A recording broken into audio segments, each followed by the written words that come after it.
Hi, welcome back to my 12 Days of Vlogmas. Here's my next video. I spoke about this in a live and I spoke about this in a live.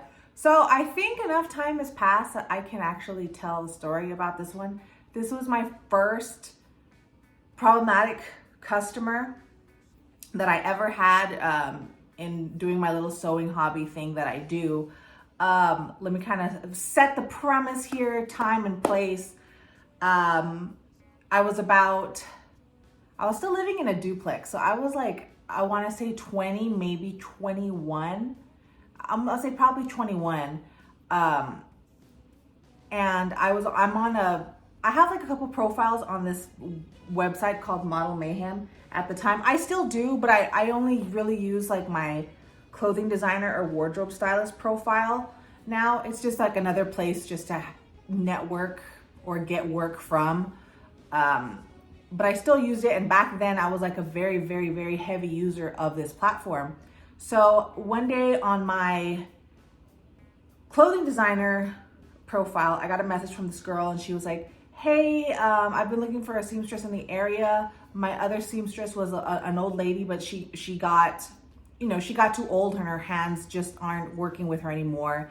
And she can't do the work that I always have her do for me. Would you be able to make outfits, costumes? I don't really remember what the whole conversation, if it was more than that, but for sure it was a costume because that's where everything went to hell with, was a costume, which was like the only thing I ever made her. And up until then, like I had worked other jobs before. Like I worked at a restaurant, I worked at Radio Shack, I was a security guard for Walmart. So I wasn't completely green. I did have experience dealing with weird people or upset clients, but at the same time, I was not the manager. And usually they were mad at something that I had no control of. I was like the fourth party involved, But in this case, I am the manager, I'm the creator, I'm the secretary, like I'm everything, right? And like, if there's something wrong with something I made, like it's my fault. So you think, right? Let me get started on this. I was gonna do like one video with all the problematic clients, but as I thought more about this story, I was like, this first encounter with a crazy client, it really needs its own video, okay? And from this one lady, these are all learning experiences. I learned how to spot crazy people and deny to work with them before I get too far in. So let's get started here. So after I got in contact with her, she wanted me to make a Tinkerbell outfit for her and then a Peter Pan costume for her boyfriend. Of course, at that time, I was not as good as I am these days, but a Tinkerbell costume, Peter Pan costume, no problem. I did it. So the problem started with, I was telling her, well, you want this fabric? It's going to cost this much. In the same way I do my quotes and calculations now. And she was like, well, that's too much. I'm not going to pay that. When someone says, I'm not going to pay that, that's when you already have a problem, because it really wasn't that expensive, to be honest.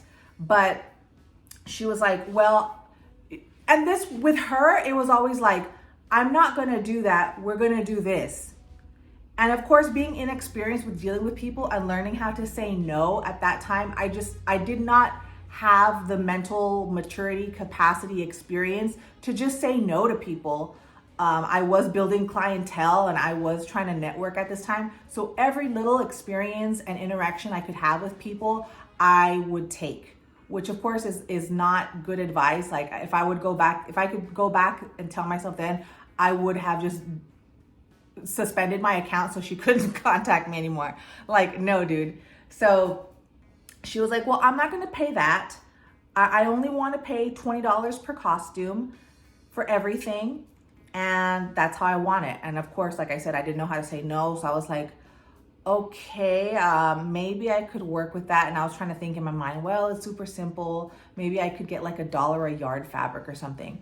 So I think she did remember, I think I do remember her saying, I want it shiny, or like the fabric for hers was like shiny Tinkerbell out costume fabric.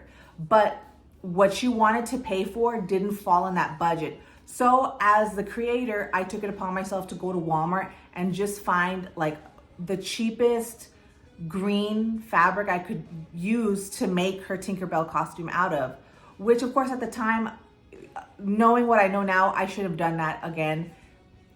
I should have just turned down the whole project the moment she was like, I want this type of fabric, but I only want to pay this much for it. So I took it upon myself to choose the fabric to make it fit within the budget so she would still have a costume. I finished the costume up to a point where I could have a fitting, and I let her know, and I was like, hey, the costume's like, you know, halfway ready. You can come over and try it on. And again, this chick, it was just like, no, I'm not going to do that. I'm not going to come to you. You're going to come to me. And that's how it's going to be. So I was like, okay. And granted, I lived on one side of town, and where she wanted me to meet her, which was like her boyfriend's office, was like towards, like, I was like on the east side and she was like in the downtown area, which was, you know, like kind of a drive. So again, I didn't know how to say no. I was already getting fed up with this chick. I was just like, let me finish this costume and I'll be done with her.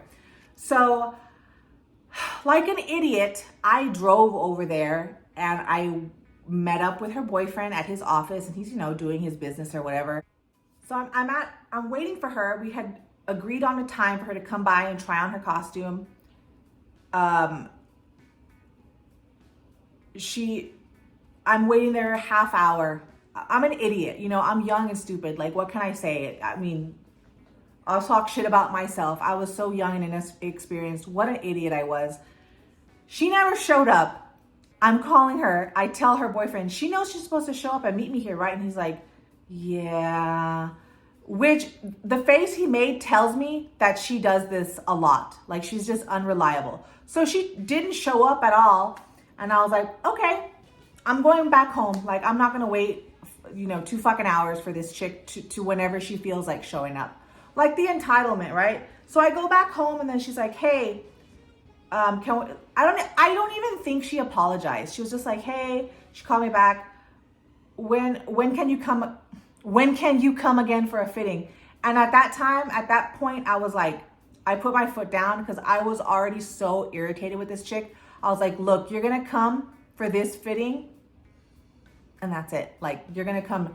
And she didn't want to, but when I put my foot down, finally she's like, fine. So she showed up one day, eventually that week, with her boyfriend. They came to my house. She tried on her costume.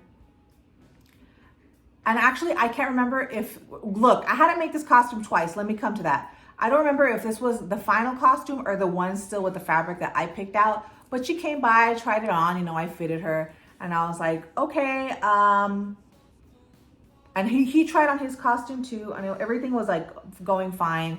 And then, you know, it had a certain due date. I finished it. And then I think again, she refused to come pick it up once it was done. So I had to go drop it off at his office again in the downtown area.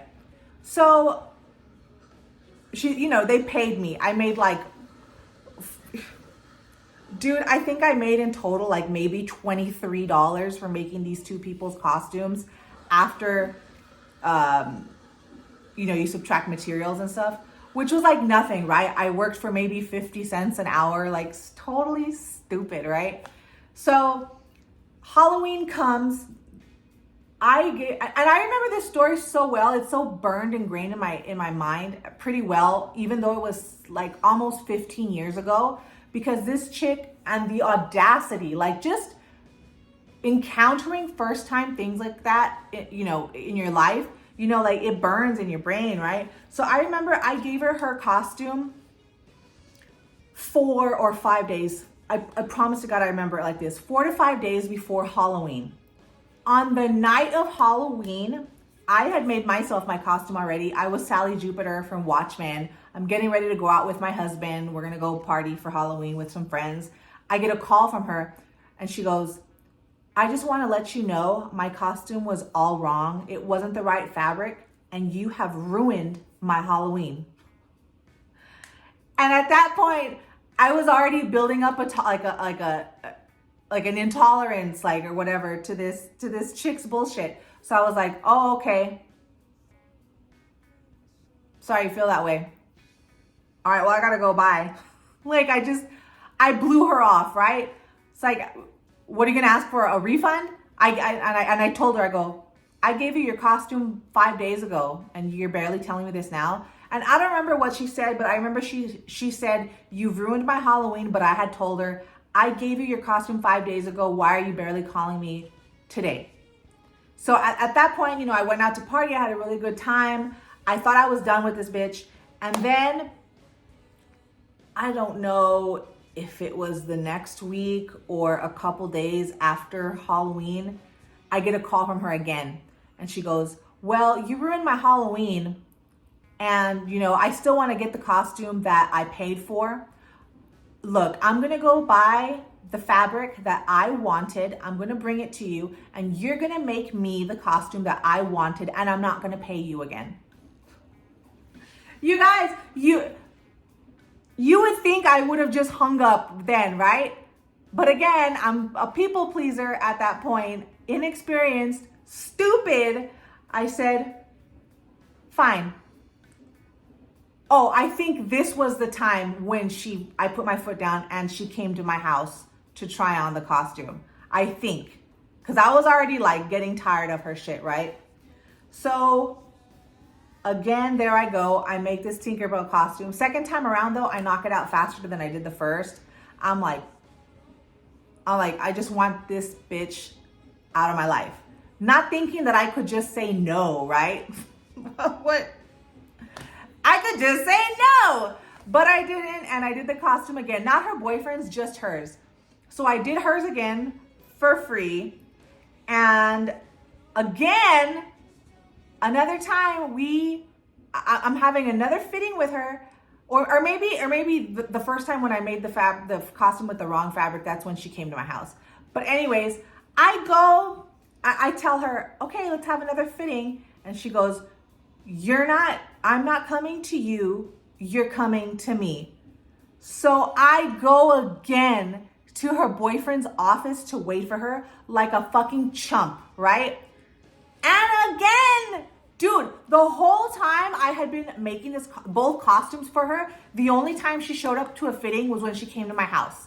So I go again to the boyfriend's and I'm just like, I go, why isn't she showing up? And he's like, well, I don't know, she's, it's like, I don't know how do you deal with this lady? Like, whatever, beauty's in the eye of the beholder. That's all I'm going to say. So she doesn't show up for that fitting. And again, I leave. And then another time she calls me and she's like, when can we set up another fitting? And I was like, what the fuck? Like, I didn't say what the fuck, but I was like, I was much nicer and more patient back then. I've become a little more ballsy and I have no tolerance for bullshit in my old age now. So last time, dude, she refuses to come to my house for her fitting. So at that point, really, I think all I needed to do was just judge where I needed to have, because her tube top was like, it was like a tube top, right? It's Tinkerbell, but I had it in a way in the back where there was like a strap that it would, once you snap it on the back, it would make the costume come together and be tight, like on the tube top or something. I don't really remember how it looked in the back, but I remember there was an issue where I needed to have her try it on so I could position where the snap was gonna be at the end. Like a fucking chump, I show up again, but this time I'm just like, and let me tell you, the other times for the fittings, she never showed up. I'm waiting there more than half an hour for her, which again, I've already said it. I'm an idiot. So I'm waiting for her. And then finally, I'm just like, look, dude, talking to her boyfriend, I'm done waiting. She can have the costume now. It's pretty much done. Let me just show you what she needs to do. So I had the needle and thread already like hooked up to the snap that needed to go like on the actual tube top, because the snap was already on the strap, but I needed to position where it goes on the tube top. And I go, look, you could tell her all she needs to do is sew where this snap goes on the end and her costume's done. and I left it at that. I don't remember if she even called me back after that, but like I wouldn't have answered her calls. Like I was just done with this chick. Like the audacity, dude. And then first of all, to demand you're only gonna pay this much, be upset when I made a call, as you know, the person I made a call to fit it within budget, and I chose a different type of fabric because I think it was like $1 a yard, thin green fleece from like the Walmart bin or whatever. Has the audacity, the entitlement to demand and make me go meet her for a fitting at her boyfriend's office, which she never showed up to, never ever showed up to. You know, she did kind of throw a hissy fit when I made her come to my house that one time. And then, you know, again, just the balls to call me 5 days after I've given her her costume, and she didn't even bother trying on at all during that period, to tell me on Halloween while I'm getting ready, you've ruined my Halloween, you know, pretty much, you're gonna make me another costume when I have time, or something like that. Like, so stupid. So whenever I encounter people like that now, you can always kind of hear it in their verbiage, like right from the get-go. Well, I only have this set amount. And I always tell people too, you know, like we could drop the quality of materials. You may or may not like it because material looks, if it's cheap, it looks cheap, right? But I always say my labor cost doesn't change. It's going to be dependent on the fabric. And if you don't like it when it's done because you had to go have a smaller budget, like I can't do anything about that. And usually people will be like, okay, I understand. Or they'll be like, all right, well then I won't order. I understand again. But that me having the way that I know how to talk to people now has changed much since I encountered that crazy bitch. So like, you know, it was a learning experience. And then another thing, like my husband, just like bless him, dude. He's so nice, but like years afterwards, I want to say like 5 or 7 years after that happened, because he remembered them because her boyfriend also did music recordings. And at the time, my husband was starting to have like a recording studio in the house. So when she had came that one time for the fitting, the boyfriend went off with my husband, and they were talking shop or whatever. So my husband like remembered her, what she looked like, and remembered the boyfriend. So one time when he was downsizing some stuff from his old studio, he was selling some audio foam that you put on the walls to like dampen the sound. And lo and behold, the person who bought it off of Craigslist was her boyfriend, right? And I didn't know this until we met up with them like in a parking lot somewhere. And I saw her from far away, but she was pregnant. And I was like, oh my God, it's that crazy bitch with the Tinkerbell costume. And I was like, hi, bitch, hi. And then I could see him, he was giving her like the foam and exchanging money or whatever. And I've told him many times since then, like, do not reintroduce yourself for me if I'm not there. So he came back in the car and he goes, hey, and I don't think I ever really told him what happened between me and her. He's like, hey, you remember that lady you made that Tinkerbell costume with, and her boyfriend came over and they were looking at my studio? How funny. Her boyfriend was the one that just bought these paddings. And I was like, yeah, I could see her from across the parking lot. I go, like, she was a crazy bitch. And he was like, yeah. And I was like, hey, I remember you. Remember my wife made you a Tinkerbell costume? And he said that her face was like, yeah, I remember her. She was still pissed.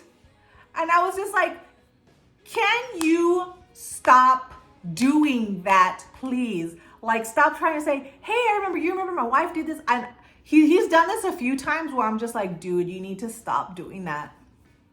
Like, if I don't reintroduce myself as, hey, remember me? There's a reason for it. I don't need you to do that. You know what I'm saying? Like, do you ever have those confrontations where you're just like, someone's trying to be like, hey, remember my girlfriend did this for you? But they don't know that something, like, he's always, I don't know.